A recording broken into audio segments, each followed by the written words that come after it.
A nice walk, isn't it? The city is nice and chilly and the moon's never been clearer. Nights like these, I remember when it was just me and another, Jane, walking along the streets and shivering beneath the cold. But we didn't care, because it reminded us we were alive and we were grateful to be alive. We'd walk past the people all connected to their own stories and feel a comfort in being connected to our own. Hundreds of strangers passing by each other to night classes and family dinners, each and every one isolated during that walk in their own mediations. I miss those nights, so I'm grateful you are taking this walk to me. Maybe I can offer something to you, though. I've seen you around, poking your nose into badger dens and flailing about, confused when your hand comes out bitten. Not judging. Jane was the same way. With people, she'd convinced herself she was fine with loneliness, but when someone she thought was cool showed interest in her work, she felt those cold waters turn to gasoline, and the gasoline clouded her mind. Relationships are intoxicating, but unavoidable. And it was only a matter of time before she opened herself back up, stuck her hand into the unknown to grasp the hand of another. Would you like something else to scratch at? It was nice. Really nice at first. But I wanted more, and she wanted to keep things the same. Both of us feared the ulterior, the possibility of a deafening end.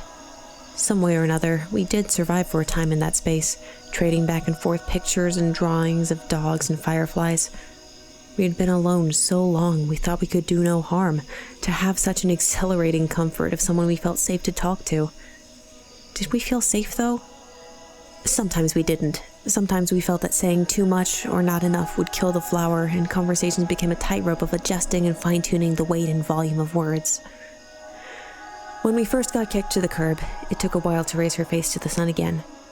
When she did, she really did try at first to reflect on events, to go, oh, this is why it happened, it was my fault.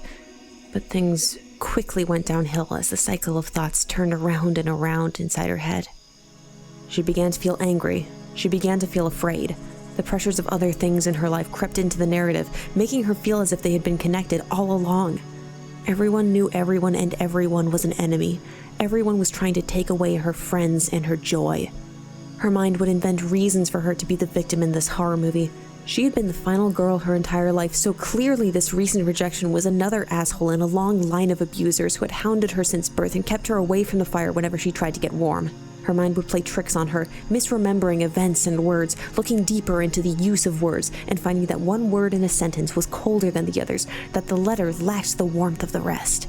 Everywhere she went, she was held at arm's length. Quickly she learned that justice was a concrete meaning, and that to make someone unhappy was the first step to social exile. There were periods when she would feel better, when the light of accountability and self-reflection shone through the dark clouds. She would go, I understand. This is what I did wrong, and I don't hate them anymore. I understand why I'm no longer allowed around them. I'm going to move on and make new friends. She would fall asleep with her mind at ease, and wake up the next day full of rage and loathing, her mind switching like a stoplight to rejection and once again blaming anyone but herself. I helped to pull the switch a little. It's just in my nature, and when someone hurts me, I don't forget, no matter who hurt who first. Separation was a violence to me. Reprimanding me was an act of assault. It was a draining thing to feel so completely angry and alone and battle against your thoughts. With debt and homelessness creeping in, she began to lash out further, with my hand helping to guide the blade and reaffirm her belief that hate is a just act when it's at someone who cut you off. Eventually, she would withdraw, unwelcome from everywhere, an emotional felon, barred from 50 states and forums and alone in her small house with nothing but me in her head. Every day she would cry out, "This is so unfair. Somebody help me, please. I can't help myself out of this alone." But everyone knew to steer clear. To be unpleasant to others means to bear the consequences. To be allowed to fall into poverty, debt, homelessness, and gender-related violence was the greatest act of justice within a world of those who had to focus on more important topics, like why it's counterculture to drink and drive, why should I have to wash my hands, and to wear a mask is violence, why it's radical to cheat on my partner. She grew angrier, she grew sadder. Eventually the land died and nothing grew at all. Shying away in her room, waiting for eviction day, days slipping out of her clenched fingers, she would ultimately create a theory of why she had been mistreated, and it was because of them. It was because of them, she thought, because she had only been trying to be nice and connect and protect her new friendship, but the others had been stupid and blunt and selfish and not bothered to check in on her situation or help her find safety or even learn how to find safety on her own.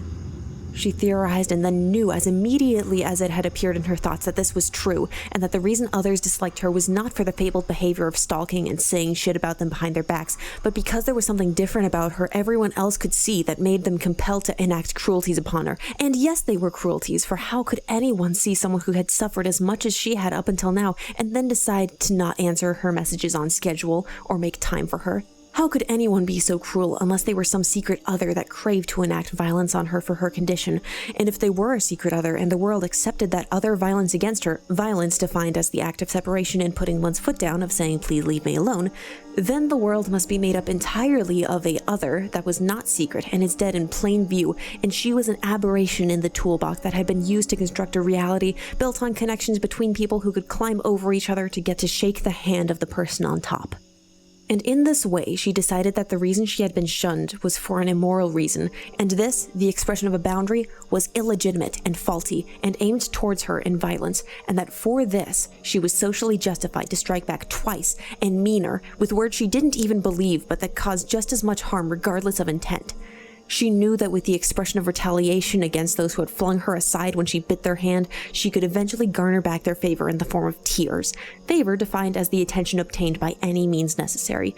And although the desire for attention could be labeled as detrimental to prosperity in the 21st century, it was nevertheless a stimulant important to the functioning body of a human animal that stood on two legs and held video conferences, but regardless was a beast that used to sit in the field and gather to others for comfort and sympathy.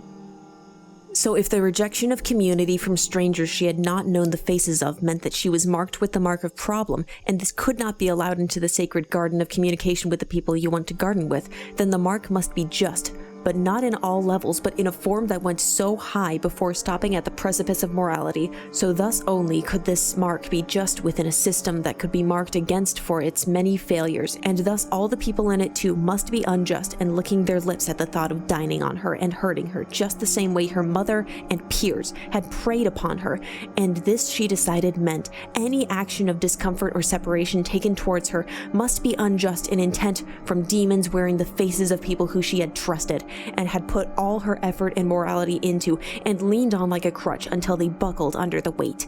And if such was the case, then all of them must be representatives and tools of an active system of violence, and thus there could be no other reason for them to say, "I don't feel comfortable around you. Please leave me be." There could be no other reason. There couldn't be. She lived in a world of justice, and if justice was to be believed, then for the failure of every friendship, a case must be formed to determine who is good and who is at fault.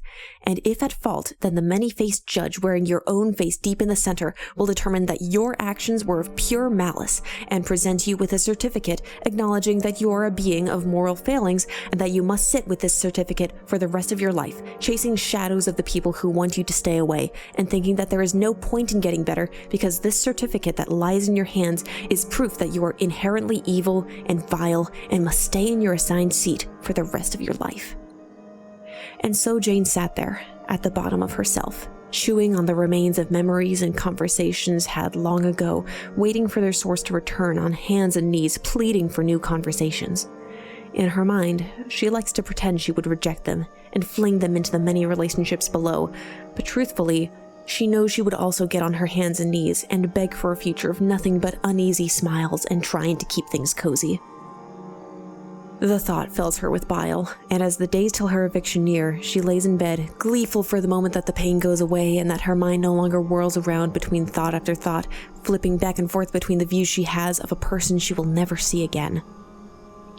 On a day she is forced outside the house to walk and not take up space, she stumbles into a teacher she has not seen since high school, and she is told that there are programs for people like her. She tries to mumble out a response of no thank you, but in that moment her desperation is seized, and she begs and pleads for salvation that she feels unworthy of receiving. The teacher, who she vaguely remembers having left town many years ago, explaining away her resignation as due to conflicts of textbook content and morality, smiles. She wears baggy clothing that seems too damp for the summer air, and there is the smell of something Jane has not smelled for years. Something not of this suburban place, no, it is ocean water, and at that moment she feels peace, and she feels the capacity to let down her guard around someone who is much too nice in contrast to hazy memories of an old crone raving about books and their purity. Nobody has bothered to smile at Jane in years, a warm, comforting smile.